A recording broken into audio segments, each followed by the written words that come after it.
భారతీయ సనాతన ధర్మంలో మనం చేసే ప్రతి పనిని లోతుగా విశ్లేషిస్తే ప్రతి ఒక్క పని సమాజ హితం కోరేదే అయి ఉంటుంది. మనం చేసే దైవ కార్యాలలో హోమాలు, యజ్ఞాలు అనేవి జరుగుతూనే ఉంటాయి.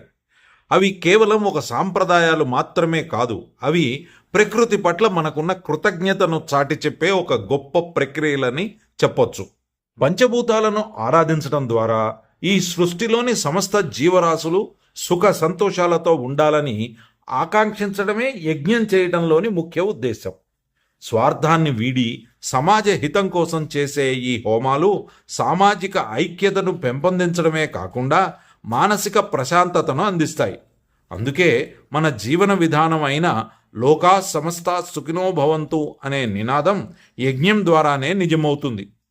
యజ్ఞగుండంలో వేసే హోమద్రవ్యాలు, సమిధల వెనుక లోతైన శాస్త్రీయ కారణాలు దాగి ఉన్నాయి. ఆవు నెయ్యి, వివిధ రకాల మూలికలు, ఔషధ గుణాలున్న కట్టెలను అగ్నిలో ఆహుతి ఇచ్చినప్పుడు అవి వాతావరణంలోకి సూక్ష్మ రూపాలలో విడుదలవుతాయి. ఈ రసాయన చర్య ద్వారా గాలిలోని కాలుష్యం తొలగిపోయి వాతావరణం శుద్ధి అవుతుంది. దీనివల్ల మనం పీల్చే గాలి స్వచ్ఛంగా మారి మన రోగ నిరోధక శక్తి పెరగడానికి దోహదపడుతుంది.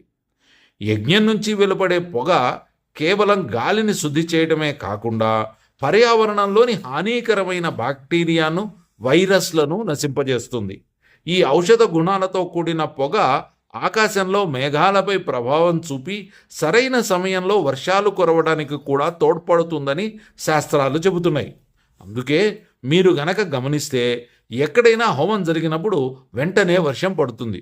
ఇది పంటల ఎదుగుదలకు, భూసారం పెరగడానికి పరోక్షంగా సహాయపడుతుంది. ప్రకృతి వైపరీత్యాలను తగ్గించి సమతుల్యతను కాపాడటంలో యజ్ఞం ఒక శక్తివంతమైన సాధనంగా పనిచేస్తుంది.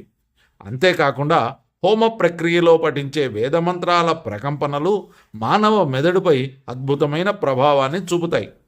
నిర్దిష్టమైన స్వరంతో మంత్రాలను ఉచ్చరించినప్పుడు కలిగే ధ్వని తరంగాలు మన చుట్టూ ఉన్న ప్రతికూల శక్తిని తొలగించి సానుకూల వాతావరణాన్ని సృష్టిస్తాయి.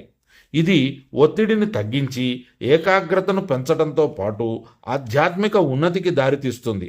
ఈ విధంగా యజ్ఞం అనేది శారీరక, మానసిక ఆరోగ్యంతో పాటు పర్యావరణ సమతుల్యతను అందించే ఒక సంపూర్ణ విజ్ఞానం. అయితే ఈ హోమాలు, యజ్ఞాలలో వినియోగించే ద్రవ్యం కల్తీ లేనిది అయి ఉండాలి. అప్పుడే మనం నిజమైన ఫలితాలను పొందగలం.